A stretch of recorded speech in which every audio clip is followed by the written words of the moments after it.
धाराशिवमध्ये रात्री भयंकर प्रकार. रात्रीची वेळ, शिवारात एकटं घर. 6 दरोडेखोरांना निवृत्त सैनिक वाघासारखा भिडला. थेट मुख्यमंत्र्यांनी केला फोन. 70 ओलांडलेल्या सैनिकाने घाम फोडला. नेमकं कालच्या त्या रात्री काय घडलं होतं? कोण होते ते 6 जण? रात्रीचा काळोख दाटलेला होता. आजूबाजूला शांतता, ना कोणाचा आवाज, ना हालचाल. परंडा तालुक्यातील कुंभेजा गावात शिवारातील एकटं घर त्या अंधारात पूर्णपणे वेगळं दिसत होतं. त्या घरात राहत होते निवृत्त सुभेदार विश्वनाथ मुरलीधर जगताप आणि त्यांची पत्नी.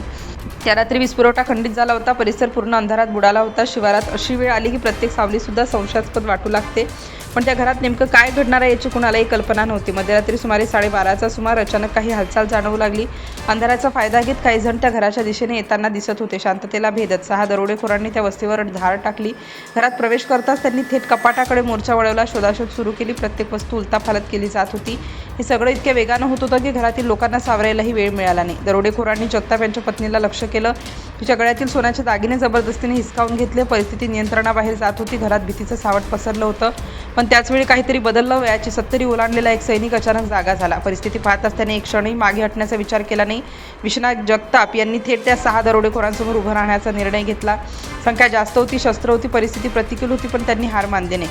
त्यांनी दरोडेखोरांना रोखण्याचा प्रयत्न केला. झटापट सुरू झाली. अंधारात सुरू झालेली ही झुंड अधिकच भयंकर होत गेली. प्रत्येक क्षण धोक्याचा होता. दरोडेखोरांनी धारदार शस्त्रांनी हल्ला सुरू केला. 1 नाही 2 नाही तब्बल 5 ते 6 वार जगताप यांच्या अंगावर झाले. रक्त सांडत होतं पण ते थांबले नाहीत. जखमी अवस्थेत त्यांनी प्रतिकार सुरू ठेवला. त्या क्षणी त्यांच्या मनात फक्त एकच गोष्ट होती, घर वाचवायचं. जीवाची पर्वा न करता त्यांनी लढा सुरू ठेवला. दरम्यान त्यांनी आरडाओरडा केला, मदतीसाठी आवाज दिला. रात्रीची शांतता भेदत तो आवाज परिसरात पसरला. आसपासचे नागरिक सतर्क होऊ लागले. लोक जमा होत असल्याची चाहूल लागताच परिस्थिती बदलली. दरोडेखोर घाबरले. त्यांना कळलं की आता इथून निघणंच योग्य आहे. ते घाईघाईत पळून गेले. जाताना त्यांनी 2 तोळ्याचं सोन्याचं गंठण आणि सुमारे 60,000 रुपये रोख रक्कम लंपास केली. घटना घडून गेली होती, पण त्याचा परिणाम मात्र मोठा होता. शिवारातील त्या एका घरात झालेल्या या घटनेनं संपूर्ण परिसर हादरला. जखमी अवस्थेत जगताप यांना तातडीने उपचारासाठी हलवण्यात आलं. त्यांची प्रकृती गंभीर होती. सध्या त्यांच्यावर पुणे येथील रुग्णालयात उपचार सुरू आहेत.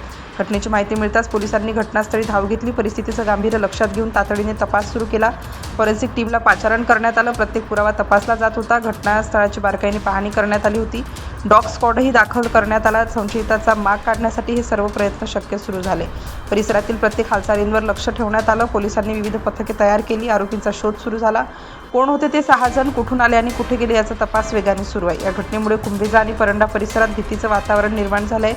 लोक सतर्क झाले आहेत. रात्रीची वेळ आता अधिकच अस्वस्थ करणारी ठरू लागली आहे. स्थानिक नागरिकांनी आरोपींना लवकरात लवकर अटक करण्याची मागणी केली आहे. अशा घटना पुन्हा घडू नयेत अशी सर्वांची अपेक्षा आहे. एकीकडे भीती तर दुसरीकडे एक वृद्ध सैनिकाचं धाडस, या दोन्ही गोष्टींची चर्चा सुरू आहे. वय काहीही असो, धैर्य कसं असतं याचं उदाहरण या घटनेतून समोर आलं.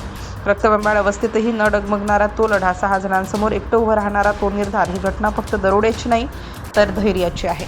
आणि शेवटी त्या रात्रीचा खरा चेहरा समोर येतो. धाराशिव जिल्ह्यातील परंडा तालुक्यातील कुंभेजा शिवारात मध्यरात्री 6 सशस्त्र दरोडेखोरांशी एकट्याने झुंज देणारे 70 वर्षीय निवृत्त सुभेदार विश्वनाथ मुरलीधर जगताप गंभीर जखमी झाले, पण त्यांनी हार मानली नाही.